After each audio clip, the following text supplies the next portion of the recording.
What's good, Fight family? Welcome back to the channel. Today we're going to be breaking down UFC Fight Night Abu Dhabi, which takes place tomorrow, really early in the morning over here on the West Coast. For the first time in a long time, we're going to be waking up in the AM to be watching a UFC fight card. Pretty good main event, one of the best main events of the year, even with the last minute replacement. I think this is going to be an exciting fight. Let's just get right into the first fight of the night. So many fights fell off of this card. It was really one of the best fight night cards of the year. Now it's Zhao Long taking on Shang Ho Lee is our first fight of the night. Oh, this is a kind of hard fight to call because I don't really know too much about either of these guys' styles. I've seen maybe one or two fights for both of them. I'm gonna go with Zhao Long. I don't have too much actual info to give on these guys. Sometimes it just be like that, the first fights of the night. There's new guys debuting, just people that there isn't much film for out there. I'm going to go with Zhao Long. I think he has a little bit more power in his punches. I think he's a little bit more confident on the feet. And confidence on the feet goes a long way in the UFC when you're brand new. Moving on up the card, Magomed Gadzhiev taking on Brenson Ribeiro. I probably just butchered that. But I am going to be going with Gadzhiev. This man's undefeated. He looks great everywhere. And for a light heavyweight, he is very fluid. So I'm going to be siding with Magomed Gadzhiev getting it done. Brenson Ribeiro is a dangerous power puncher, though, from Brazil. So, you know, if you're feeling risky, that's a good plus 270. He might just take the L of Magomed. I just don't think it's going to happen. These guys are too well-rounded. Moving on up the card, Kang Ho Kang taking on Muin Gafurov. Muin looked like he was actually decent, like he belonged in the top 10 at bantamweight in the UFC when he wasn't in the UFC. Now that he's been in the UFC, he's only lost.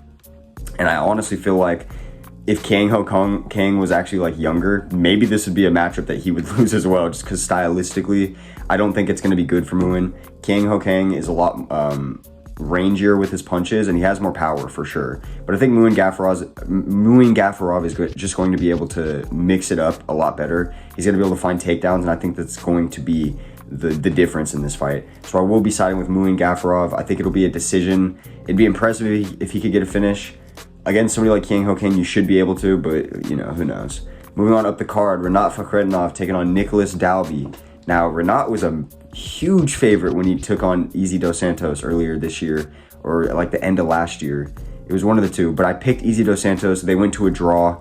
I'm not even surprised, bro. Like, you cannot ever count out Izzy Dos Santos. But Rinat Fakhretdinov, he's not fighting somebody like that. Now, my problem here is the man he is fighting is probably one of the best underdogs ever in the UFC. 6 times as an underdog in the UFC, Nicholas Dalby has cashed in for you. 6 times. And I really wish I banked on it last time out, because that's like one of the best underdog odds he's ever had. Along with today, he's a 3-2-1 underdog, plus 300 underdog right now against Rinat Fakhretdinov.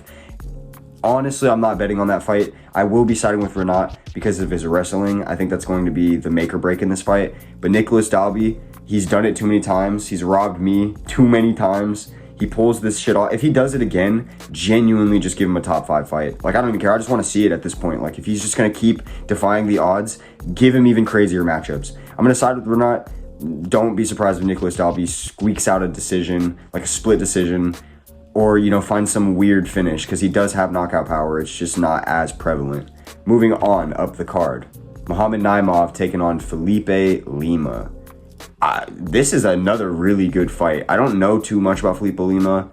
He's undefeated, though, and he's going to have that undefeated swagger. He's young, but Muhammad Naimov, with what I have seen him do in this sport, for one, I can't believe he's an underdog against somebody that's debuting. But Muhammad Naimov has had just performances that honestly surprised me, because I didn't think he was the level that he's at. The only thing that I think really needs work is his cardio, but if he can get that down, I think he's an easy top 7 contender. I'm going to side with Muhammad Naimov getting this one done, just being a little bit more comfortable in the cage. I think Felipe Lima is going to show a lot of himself in this fight. I think it's going to be similar to other prospects that we've seen debut against tough matchups where they just get slightly outgunned. I don't remember the guy that debuted against Chaos Williams, but that kid, Rolando Bedoya, something like that, he looked like he was much better than you would have ever thought. And, you know, I kind of have a feeling it'll be the same with Felipe Lima, but he's still going to lose, similarly to the guy I was just talking about before. Let's go with Muhammad Naimov getting this one done. Let me move on up the card. Nasrat Haqparast taking on Jared Gordon. Honestly, this is a rough matchup to call. Jared Gordon being a 2-1 underdog, that's a little bit crazy to me. I do think Nasrat is going to win. He's faster. He picks better shots on the feet. I think he has good enough takedown defense and just good enough wrestling in general to not get held down on the ground or, just clinched up against the cage with Jared Gordon, because, he loves to do that. Jared just hits too slow. Now, if he could find the right shots and, really execute a perfect game plan of wearing Nasrat down against the cage and mixing up your offense, he might win. But Nasrat, I just think, like I said, too fast. He's young. He has a lot going for him. I'm going to start with Nasrat hack press, using his speed, staying on the outside. I don't know if he'll be able to TKO Jared Gordon. He hits hard, but I don't know if he'll be able to do that. What I do think will happen is he'll probably rock him a couple of times, but he'll just win a kind of clear decision. And then we move on into the main card. Johnny Walker taking on Volkan Oezdemir. Dude, Volkan is the favorite, Johnny is slightly the favorite. Slightly the favorite. It's damn near pick 'em, and I see why. Volkan is not a guy you count out. He just sent back Bogdan when Bogdan debuted in the UFC, and now Bogdan looks great. He's got 2 clean knockouts in the first round, but Volkan smoked him. Johnny Walker now is an athletic freak. He definitely can catch Volkan with some explosive shit, but if he doesn't fight a perfect game plan, after a round of him fooling around, he might kind of get worn on by Volkan and maybe even just get TKO'd goofily like he always does. Part of me wants to side with Johnny Walker right now. I feel like he's not out in this desert again to take another loss. You feel me? I feel like he's tired of the losses in his career. He has to be, right? I'm going to side with Johnny Walker landing something explosive early.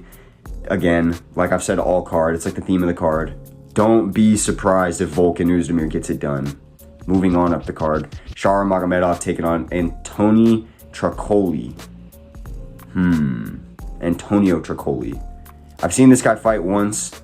I don't think he deserves to be a plus 500 underdog against Shara when Shara is just a kickboxer, has absolutely no grappling. But I do think Shara Magomedov is going to win. I think it should be a 2-1 favorite, not a fucking minus 675 favorite. That doesn't make any sense.